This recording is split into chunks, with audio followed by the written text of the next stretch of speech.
Hi everyone. A year ago, we started on a journey to create the leading medicines company powered by data science and advanced therapy platforms. A few weeks ago, with the spin of Alcon, we've really accelerated that journey, and with a strong performance in Q1 2019, I continue to believe we are well on our way on delivering on that goal to be that leading medicines company. With me today, I have some colleagues who are going to share some important updates across our business. Now let's start with Suzanne Schaffert, our new head of Oncology. Suzanne, you've been in your role for about 100 days. What are your first impressions about where we are at Novartis in Oncology? First of all, it really is unbelievable that it's already 100 days, and it was a very intense but great experience. I was traveling a lot, meeting a lot of associates, people. I wanted to understand how things are going, and I have to say I'm really inspired by their dedication and boldness to really reimagine cancer. But I also spoke to patients, customers, other stakeholders, and I have to say we cannot rest. There is still so high unmet need in cancer, so that we have to keep on going. We had a great quarter, and we are now excited to await the approval of our first-in-class PIK3CA inhibitor for patients with advanced breast cancer with that mutation. And I think another very important milestone was the approval of Kymriah in Japan, which shows clearly our commitment to bring these medicines to patients around the world. And I'm very grateful for the close collaboration with Stefan and his teams, and for all the work NTO is doing to support us in launching Kymriah. Thank you, Susanne. One of the key focus areas for us in Q1 was to secure enhanced access in capacities and capabilities for advanced therapy manufacturing, like for Kymriah. And we just recently announced the acquisition of Cell4Cure, which will help us to further provide more capacity for this important treatment. Besides this, we continue on our program to enhance productivity across the entire network of our sites, and I'm very happy with the progress, and the Q1 results also show that our efforts start paying off. Stefan, let me add my thanks and support to technical operations too.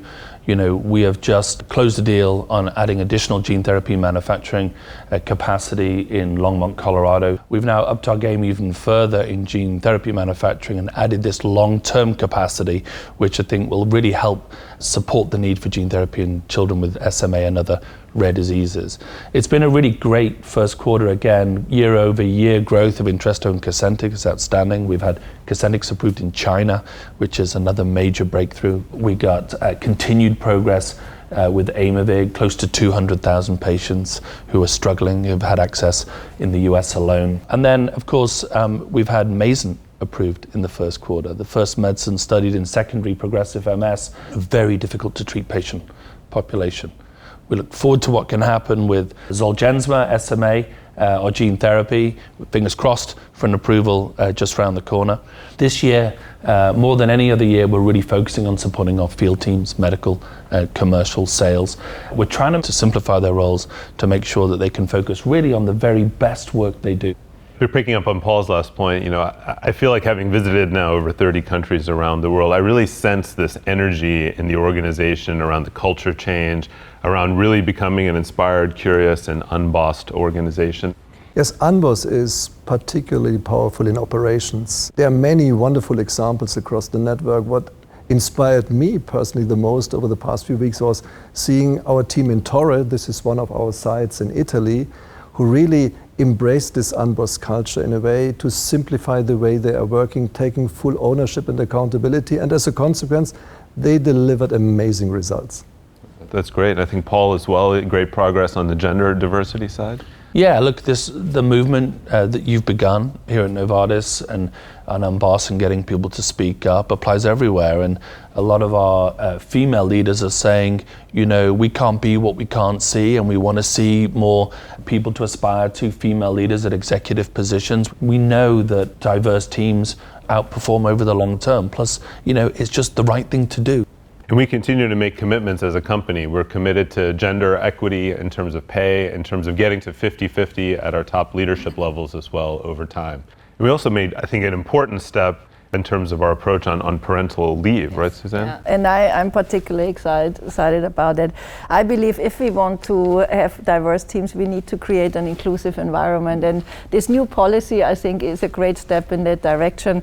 I'm a working mother, and my husband and myself, we manage a dual career and childcare. And I think it's so important that we support our associates in these important moments. Yeah, I hope that's the first of many actions we'll take to really demonstrate we're unleashing the power of our people. I hope more than anything you get a sense from these sessions. We have an incredible executive leadership team that I'm very proud is leading this company. You also get a sense about the momentum right now at Novartis. Our innovation power is really being demonstrated by these firsts that we keep delivering, whether it's a first and secondary progressive MS, what we hope a first gene therapy, a first PI3 kinase therapy for breast cancer, and more firsts to come. So we're off to a great start in Q1. Watch out for what Novartis brings over the course of 2019, and we'll look forward to keeping you up to date.